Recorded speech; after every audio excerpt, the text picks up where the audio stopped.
पहला टॉपिक है अभिक्रिया प्रजातियों यानी जैसे अभिकारक और उत्पाद की अभिक्रिया करने की तथ्य। देखो अभिक्रिया में प्रजातियां दो होती हैं, एक अभिकारक होता है, एक उत्पाद। अभिकारक क्या है, धीरे धीरे समय के साथ उत्पाद में बदलता रहता है। यही हमें निकालना है कि अभिकारक किस दर से समय के साथ उत्पाद में बदलता रहता है, यही हमें दर ज्ञात करनी है।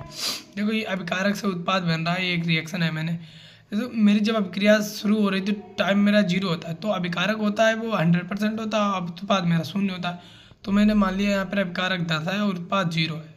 फिर t बराबर 1 सेकंड के लिए हमारा क्या हुआ, अभिकारक 8 रह गया, उत्पाद 2 हो गया। फिर t बराबर 2 सेकंड, 1 सेकंड के, अब 2 सेकंड के लिए ये 6 हो गया, ये 4।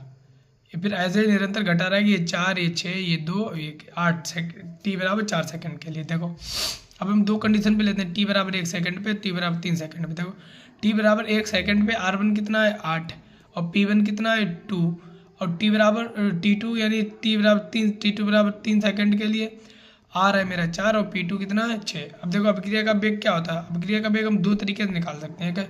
अभिकारक के विलुप्त होने की दर, अभिकारक के विलुप्त होने की दर इसे लेते हैं अभिकारक की सांद्रता में परिवर्तन बटे लगा समय। अब देखो रेट डेल्टा आर बटे delta T, R2 minus R1 अपन T2 माइनस T1। देखो आर को डेल्टा आर को लिखते हैं R2 माइनस R1। देखो R2 की वैल्यू मेरी कितनी है 4 और R1 की कितनी है 8, यहाँ पे मैंने निकाली, तो इसे घटाएंगे माइनस, तो -4 बटे 2 आ जाएगा, तब ये कितनी मेरी वैल्यू आएगी -2। अब अभिक्रिया के वेग उत्पाद के उत्पन्न होने की दर, यानी अभिकारक घट रहा है, उत्पाद उत्पन्न हो रहा है, बन रहा है, तो यह किसके उत्पाद के उत्पन्न होने की दर से निकाल सकते हैं। तो होगा उत्पाद की सांद्रता में परिवर्तन बटे लगा समय। देखो डेल्टा टी बटे डेल्टा पी बटे डेल्टा टी, तो P2 माइनस P1 अपन T2 माइनस T1। तो P2 है मेरा 6 और P1 है मेरा 2। ये देखो हमने यहाँ पे लिख रखा है पहले से ही, 1 सेकंड और 3 सेकंड के लिए, ये 6 और ये 2। देखो इसे घटाएंगे, ये 3 है, 2 सेकंड, 3 से 2, 3 से 1 सेकंड के लिए, 1 से 3 सेकंड के लिए लिख रहे हैं हम यहाँ पर।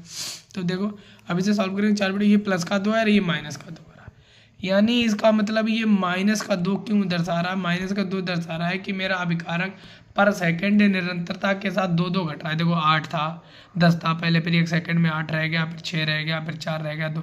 यानी इससे सिद्ध होता है कि अभिकारक जो है अभिकारक के विलुप्त होने की दर, यानी अभिकारक समय के साथ घट रहा है।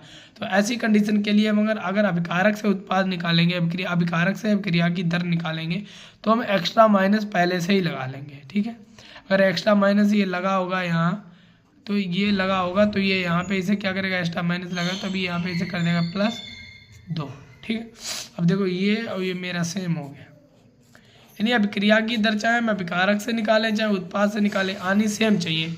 और सेम जब ये आएगी जब हम अभिकारक में और अभिकारक से दर निकालने से पहले उसमें माइनस लगाएंगे, तो मेरा अभिक्रिया का वेग होगा minus delta R over delta T बराबर minus delta P over delta T, यानी दोनों कंडीशनों में मेरा अभिक्रिया का जो वेग होगा वो समान होगा।